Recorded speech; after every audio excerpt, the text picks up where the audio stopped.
Figurez-vous que cet épisode doit être consacré à vous parler de mon sport préféré. En matière de sport préféré, je me demande s'il est possible de trouver pire ambassadrice que moi.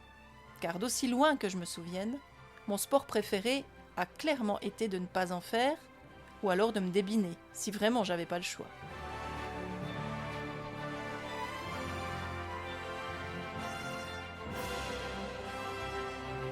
Bienvenue dans J'envoie, je suis Florence Hugui, podcasteuse très en herbe et fondatrice de Filigrane, une société dédiée à la formation et l'accompagnement des adultes, ainsi qu'à la pratique du récit de vie.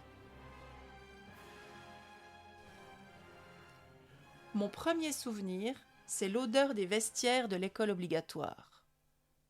Un remue de pieds, de vieille transpiration et d'une odeur d'adolescent boutonneux mélangée à des miasmes d'égout. Vous savez, cette odeur d'eau croupie.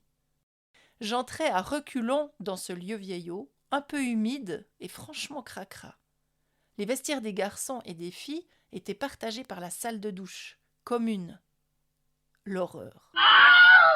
Pour moi, le but était clair. En faire le moins possible pendant la leçon, pour pouvoir dire à voix bien haute en sortant « Oh, je n'ai pas besoin de me doucher, hein, j'ai pas transpiré tant que ça !» Jamais je n'aurais accepté de poser un seul orteil dans cette douche où l'eau stagnait et où tout le monde se reluquait l'air de rien. Un de nos profs avait compris le truc. Arriver le plus en retard possible pour en faire le moins. Il avait inventé une punition appelée le bal masqué. Les retardataires étaient priés de passer la leçon de gym à aller se changer en tenue de sport, remonter en salle, puis en tenue de ville, de village devrais-je dire, puis en tenue de gym, puis en tenue de ville, etc. Ce pendant les 3/4 d'heure de la leçon. Alors, il y avait bien sûr une visée vaguement humiliante dans l'exercice, mais j'en étais quand même une farouche défendresse. N'importe quoi, plutôt que d'aller entraîner les roulades que j'ai jamais réussi à faire, ou les montées aux perches où je ne décollais pas du moindre centimètre. Heureusement, j'étais plutôt populaire, sinon j'aurais invariablement été choisie la dernière pour constituer les équipes des sports de balle. Pourtant, tout autant invariablement, j'allais tirer mon équipe vers le bas, marquant des autogols ou oubliant que l'objectif était de se faire des passes.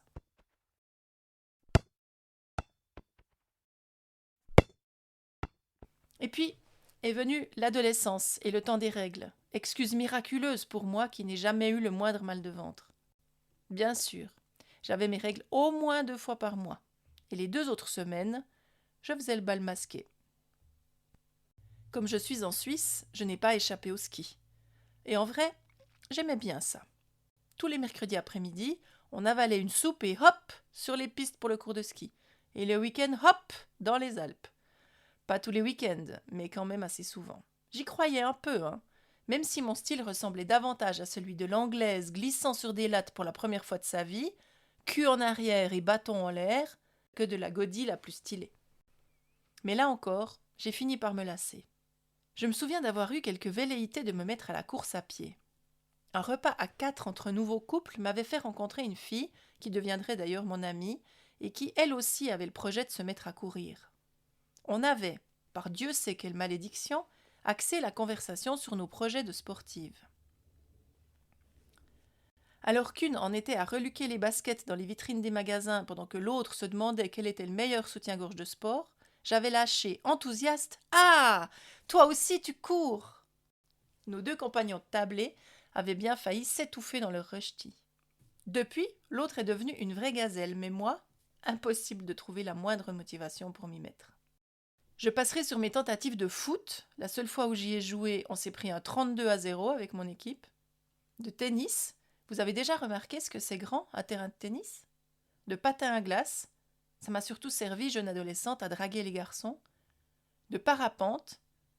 Je craignais clairement de me péter les chevilles à l'atterrissage, ce qui a beaucoup gâché les 2 vols de ma vie. De vélo de montagne, ça montait beaucoup trop. Ou de ski de randonnée, ça glissait beaucoup trop. Pour finir par mettre le cap sur la balade en forêt, le vélo de ville pour aller d'un point A à un point B, ou alors le spa, et depuis cet hiver, les bains froids dans les lacs de mon pays. Ça, aucune idée si c'est du sport, mais alors, j'adore. Je crois que j'ai toujours fait une petite confusion entre sport et compétition. Et ça, vraiment, ça me dépasse encore plus. Je me souviens d'être allée voir un match du neveu de mon amoureux qui se rêvait footballeur international, mais qui, ce jour-là, avait perdu la partie. Et ça l'empêchait de partir je ne sais plus où pour un championnat encore plus important. Alors il était au fond de la déprime. Pour le consoler, j'avais cru bon de dire « C'est pas grave, l'important c'est de participer ». Et j'ai vraiment failli m'en prendre une. Bref, j'aime pas le sport. J'aime pas transpirer et j'aime pas souffler comme un bœuf. J'aime pas l'ambiance du monde du sport, les conversations de sportifs, les magasins de sport, les rubriques sportives dans les rédactions où j'ai travaillé. J'ai l'impression que ça me rétrécit. Alors je consacre ma vie à d'autres passions, et si un jour je reprends le podcast avec d'autres thèmes, soyez sûrs que ce sera le seul épisode de ma vie où j'évoquerai ce sujet pour moi si incongru. Et ça me va très bien. Et vous, c'est quoi vos souvenirs de sportifs ou de sportives? Vous aimez ça, vous?